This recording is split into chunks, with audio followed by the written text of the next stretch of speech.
इस वीडियो में हम लोग बात करने वाले हैं ईटीएफ के बारे में। यदि आप लोग अपना पैसा शेयर मार्केट में इन्वेस्ट करना चाहते हैं तो किस प्रकार से आप लोग ईटीएफ के माध्यम से अपना पैसा शेयर मार्केट के अंदर इन्वेस्ट कर सकते हैं। ईटीएफ दोस्तों क्या है, ईटीएफ कितने प्रकार के होते हैं, ईटीएफ में आप लोग किस प्रकार से पैसा अपना इन्वेस्ट कर सकते हैं, वो सारी जानकारी आप लोग को इस वीडियो के माध्यम से मिलने वाली है। साथ ही दोस्तों आप लोग को ईटीएफ और म्यूचुअल फंड में भी अंतर बताऊंगा कि इन दोनों में से क्या ज़्यादा अच्छा है, ईटीएफ ज़्यादा अच्छा है या म्यूचुअल फंड ज़्यादा अच्छा है। वीडियो में आगे बढ़ने से पहले मैं आप लोगों को बता दूं दोस्तों, ये वीडियो सिर्फ और सिर्फ एजुकेशन पर्पज़ के हिसाब से बनाया जा रहा है।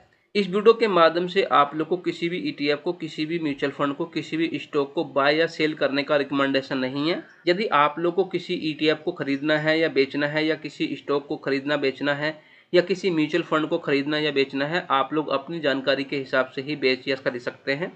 दोस्तों आप लोग यदि शेयर मार्केट में अपना पैसा इन्वेस्ट करना चाहते हैं तो सबसे पहले आप लोग को अपना एक डीमेट अकाउंट ओपन करने की आवश्यकता है। यदि अभी तक आप लोगों ने अपना डीमेट अकाउंट ओपन नहीं किया है तो सबसे पहले आप लोग को एक डीमेट अकाउंट ओपन करना होगा। डीमेट अकाउंट आप लोग को किस प्रकार से ओपन करना है, इस पर मैंने पहले से ही एक वीडियो बनाया है।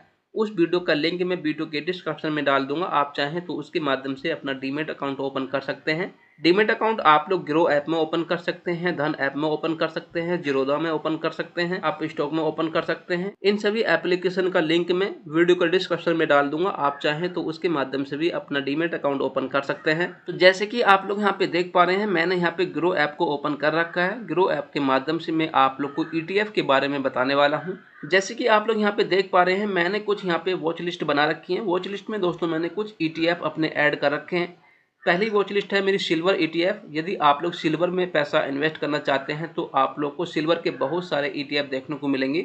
जैसे ही मैंने सिल्वर ईटीएफ पे क्लिक कर दिया है, इसमें दोस्तों मैंने 8 ईटीएफ को ऐड कर रखा है। वो 8 ईटीएफ कौन कौन से हैं? सबसे पहला है ई सिल्वर। यदि आप लोग ई सिल्वर में इन्वेस्ट करना चाहते हैं तो आप लोग इसमें इन्वेस्ट कर सकते हैं।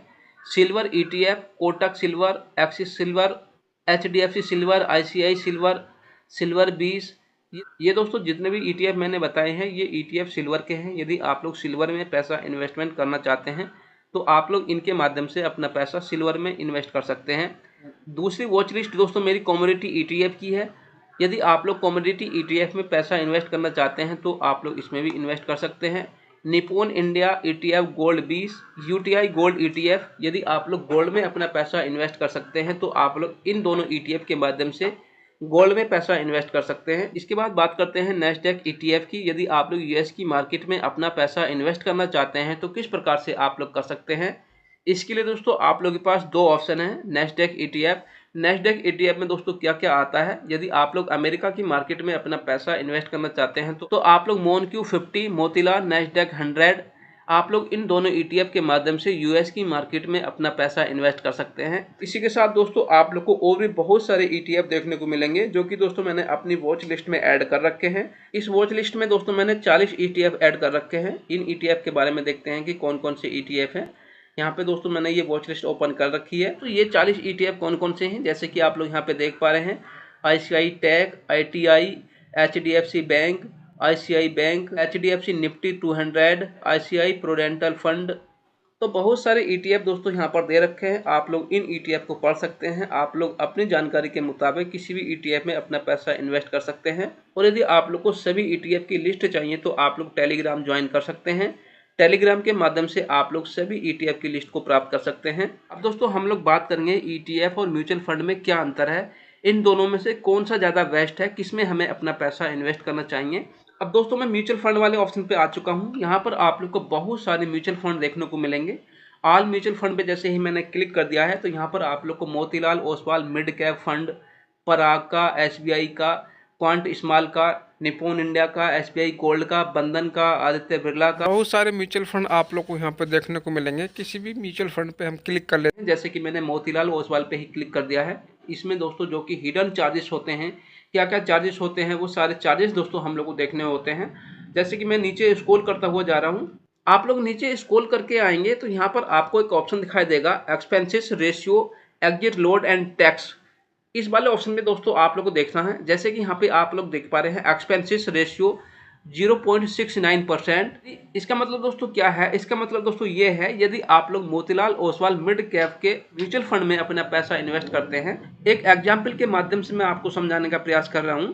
यदि आप लोग 1 लाख रुपए का म्यूचुअल फंड खरीदते हैं मोतीलाल ओसवाल मिड कैप का, तो 1 लाख रुपए में से दोस्तों आप लोग का 0.69% ये आप लोग का पहले ही काट लिया जाएगा। ये पैसा आप लोग का पहले दिन ही काट लिया जाता है। जिस दिन आप लोग इन्वेस्ट करेंगे उसी दिन आप लोग का 0.69% काट लिया जाएगा। यदि आप लोगों ने 1 लाख रुपए का म्यूचुअल फंड खरीदा है तो आप लोग का मार्केट के अंदर 99,310 रुपये इन्वेस्ट होगा।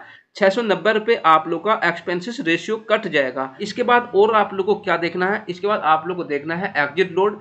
इस म्यूचुअल फंड में एग्जिट लोड क्या है? जैसे कि आप लोग यहाँ पे देख पा रहे हैं, exit load of 1% if redeem with in 365 day. यदि आप लोग इस म्यूचुअल फंड में अपना पैसा इन्वेस्ट करते हैं और आप लोग को सपोज करो अपना पैसे की आवश्यकता पड़ रही है और आप लोग 365 दिन मतलब 1 साल से पहले अपना पैसा उस म्यूचुअल फंड से निकालना चाहते हैं, तो इस पे भी दोस्तों आप लोग को 1% का एग्जिट लोड देना होगा। सपोज करो आप लोगों ने 1 लाख रुपए का म्यूचुअल फंड खरीदा था। म्यूचुअल फंड खरीदते समय आप लोग का जो मार्केट में पैसा लगा वो 99,310 रुपये लगा।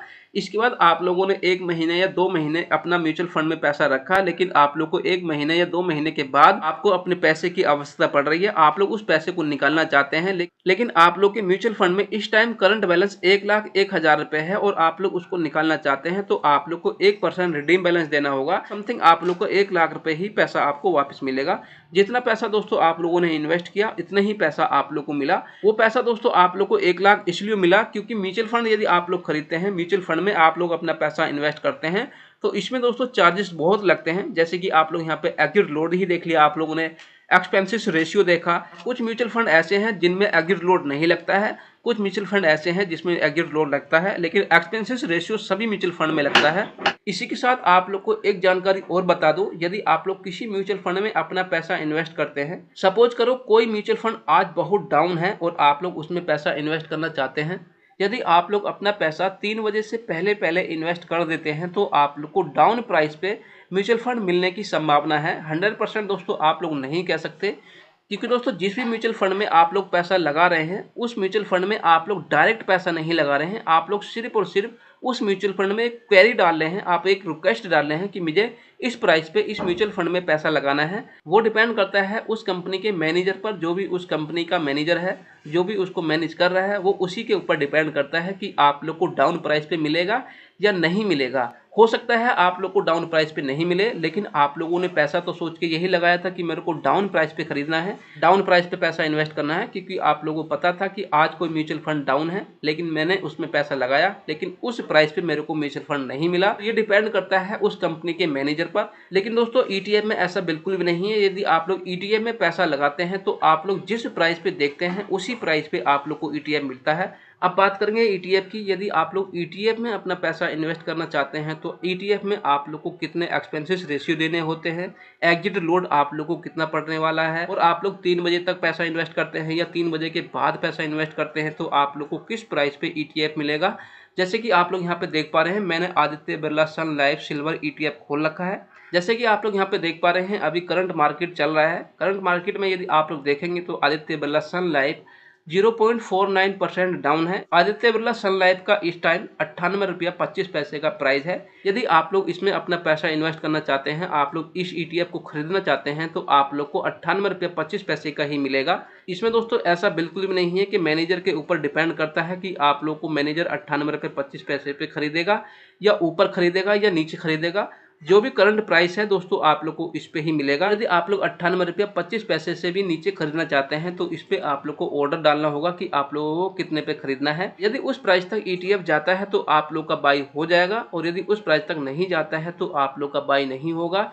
इसी के साथ आप लोग को बता दूं, ईटीएफ में किसी भी प्रकार का कोई भी एक्सपेंसेस रेशियो नहीं लगता है। इसी के साथ आप लोग को बता दूं, इस पे एग्जिट लोड भी नहीं लगता है। आप लोग अपना पैसा किसी भी दिन निकाल सकते हैं, कभी भी बेच सकते हैं, कभी भी खरीद सकते हैं। ना ही आप लोग को इस पे एक्सपेंसेस रेशियो देना होगा, ना ही आप लोग को एग्जिट लोड देना होगा। जबकि म्यूचुअल फंड में आप लोग को एक्सपेंसेस रेशियो भी देना होता है, एग्जिट लोड भी देना होता है। और दोस्तों जो भी सेबी के चार्जेस हैं, सेबी के चार्जेस दोस्तों आप लोग को म्यूचुअल फंड में भी बराबर देने होंगे, ईटीएफ में भी आप लोग को बराबर देने होंगे।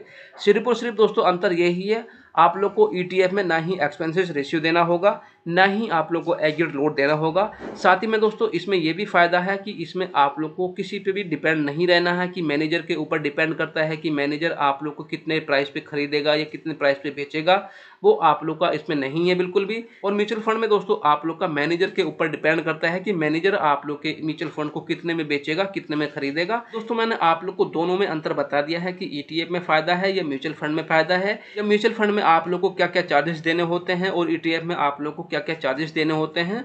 वो सारी जानकारी दोस्तों मैंने आप लोग को इस वीडियो के माध्यम से बताने का प्रयास किया है। आशा करता हूं जो भी जानकारी मैंने आप लोग को बताई है, ये जानकारी आप लोगों को समझ में आई होगी। यदि जानकारी अच्छी लगी हो तो वीडियो को लाइक शेयर एंड चैनल को सब्सक्राइब कर लें और वीडियो को ज्यादा से ज्यादा शेयर करें। साथ ही दोस्तों आप लोग को बता दूं, ये वीडियो सिर्फ और सिर्फ एजुकेशन पर्पस के हिसाब से बनाया गया है। इस वीडियो के माध्यम से आप लोग को किसी भी ईटीएफ को, किसी भी म्यूचुअल फंड को बाय या सेल करने का रिकमेंडेशन नहीं है। आप लोग अपनी जानकारी के मुताबिक ही किसी भी ईटीएफ को, किसी भी म्यूचुअल फंड को बाय या सेल कर सकते हैं, या आप लोग अपने फाइनेंशियल एडवाइजर से सलाह लेने के बाद ही किसी भी ईटीएफ को, किसी भी म्यूचुअल फंड को बाय या सेल कर सकते हैं।